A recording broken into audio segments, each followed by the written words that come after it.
要注意的地方。OK， 那么刚刚同学问说有两个啊，都把它砍掉了，那可以删掉了。一个是 HTM， 如果有输出，我不晓得这里有没有同学有没有 HTM 跟什么点 AC 什么那个是可以删掉的。那个是 HTM 是网页嘛？网页是说，如果你去做简报的电脑没有输出为那个放映档，你可以用网页把那个 Flash 打开来。OK， 第二点，同学有反映说，那个上礼拜做的这个啊，有一些过程中有些还不了解的，我们待会快速再做一遍啊。还有第三点，有同学反映说上太快。对啊，太快了。啊，那因为当初第一个礼拜跟第二个礼拜有跟同学讲说，这整期要教的内容是到什么样程度？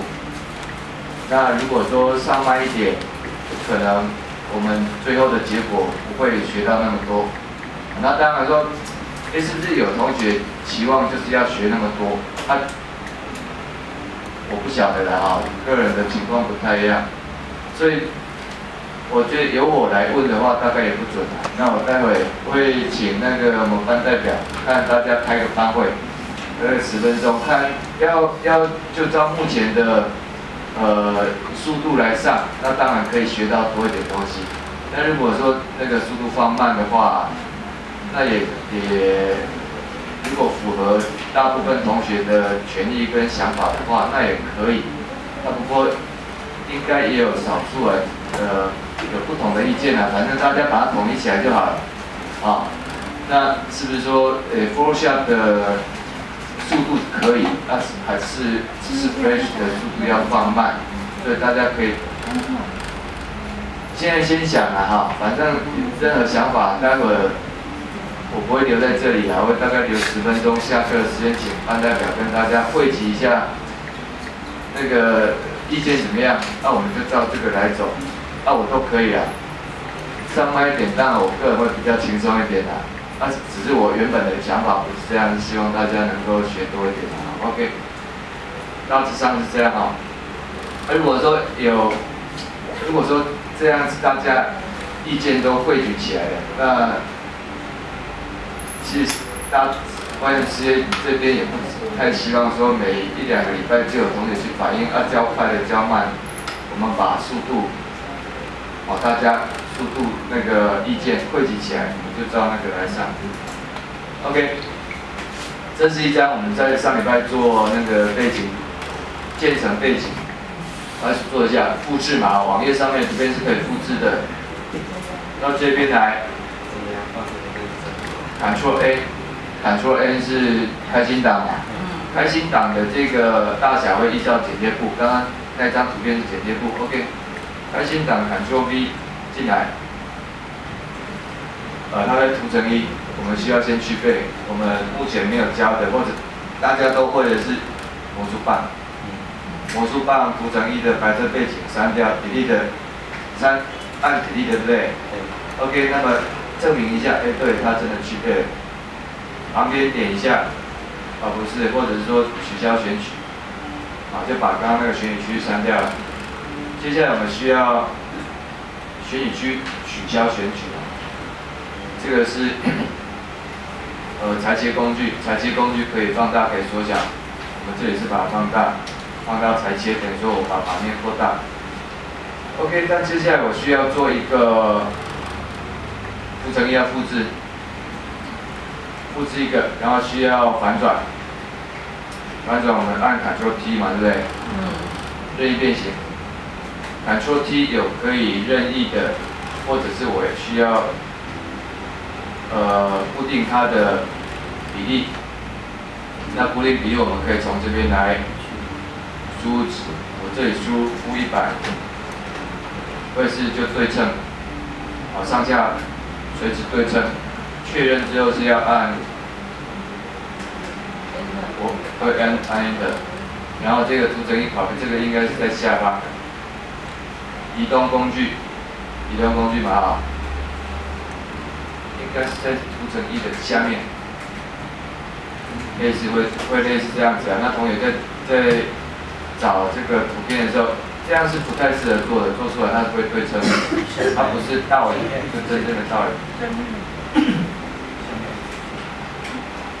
OK， 那我们现在需要做一个渐层，需要一个做渐层有几个方法啦。第一个可以用这个渐层，这个是随时可以修改。不过等一下，因为我要设定我要反转负片嘛哈，我可以用加一个新的空白图层，渐层在这里。那渐层的设定法，白色到透明，或者黑色到透明，就看我现在要做什么。目前是下面的是黑色的100%，白色的不是，我是要黑色的，看一下黑色的，完全透明。OK， 确定了，我们加进去。刚点下去的地方，我目前在图层2作用，对不对？刚点下去的地方会是黑色的，那滑鼠翻开的地方会是透明。这个不是我要的，所以我Ctrl+G 回上移动。我从下面来，要保持垂直，要按住 Shift 键。我这个渐层要垂直。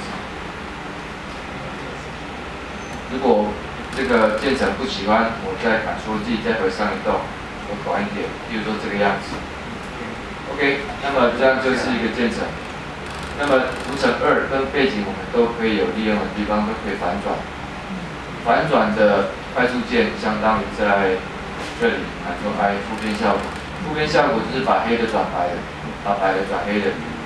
所以目前图层2来说有白的到半透明，我按个Ctrl+I， 白的变成黑的半透明，变成白的到半透明。那所以Ctrl+I 背景Ctrl+I 就是另外一种倒影的方式哈 ，OK， 好，那么这个例子我就讲解到这里哈。上礼拜我们最后结束的时候做小熊这里有3个选项，第一个选项形状图层，这个是我们上礼拜做的，锁定正圆需要一个左手要腾出来。要按住一个键叫做 Shift 键，这个，所以当我这么做的时候，左边有一个形状纯色的，这个纯色的可以随时让我改变颜色，所以这个是弹性的。右边有一个这个叫向量遮色片，也就是我整个纯色图层，我借由这个圈圈来显示它要我刚刚按了什么键 ，Shift 键加那个。去按住 Shift 键，这个以后我们会讲，所以这里不要记起来也可以，只要让各位知道，这其实是一个遮色片，一个显示某个区域。好，我们画了一个，接下来画第二个。第二个，如果我没有任何动作，直接画的话，会多一个图层出来，可是这个不是我们要的。Ctrl+G 回上移动，那我们是要点选这一个选项，我要累加。譬如说我累加它的耳朵，同样按住Ctrl+G， 累加一个耳朵。第3个选项是扣掉。OK， 我有一个耳朵是加的，这个等于是加累加这个累减，累减就是慢慢扣除掉。我要去移动这个圈圈，我们不是用这个移动工具，我们必须要用这个路径选取。因为这个路径选取，那路径选了路径之后可以移动，可以Ctrl+T 任意变形，一样的意思，Ctrl+T 要确认的时候按 Enter， 可以按住 Auto 键，跟 Flash 的 Auto 键一样是可以复制的。小眼睛的小熊，2个选取 Shift 键，怎么样选取2个？ Shift 键，跟我们选档案的时候一样，选这2个，我要一起移动，我要对齐，比如说我这里有一个这样不等高，我要2个一起对齐的话，选取2个之后可以对齐的可以移动。然后这个 Auto 键，Auto 键，如果按着 Shift 键的话，是可以顺平移动，可以由上下左右键来进行微调。OK， 那么也可以选取5个，5个我可以一起组合的，但是一起组合下来，它变成一个形状，我眼睛没办法动，所以我Ctrl G 是可以这么做的，但是在这个地方我先Ctrl G回到上一动。OK， 所以这个纯色。老师，请问是刚刚那个组的那个动作跟之前教那个组曲Ctrl G 的那个意思有同样的？不一样。Ctrl G 里面的元素还是分散。这个元素是这个就Ctrl G 散在类似的，也不能这样讲，因为这个本来这里有5个形状，都是可以彼此调整。可是我如果组合了之后，它整个视为一个形状，我眼睛已经融合成一个了。对，类似这样。当然要移动还是有办法啦。这里当然是比较进阶的，我不讲，这个是用移动锚点的方式来做好。所以一旦组合了，它变成一个形状，这里我就不做了。OK。键闪或图样，那么上礼拜有讲图样可以自定的，这个很重要，你自己找到喜欢的、适合用的图样，把它加到看1档。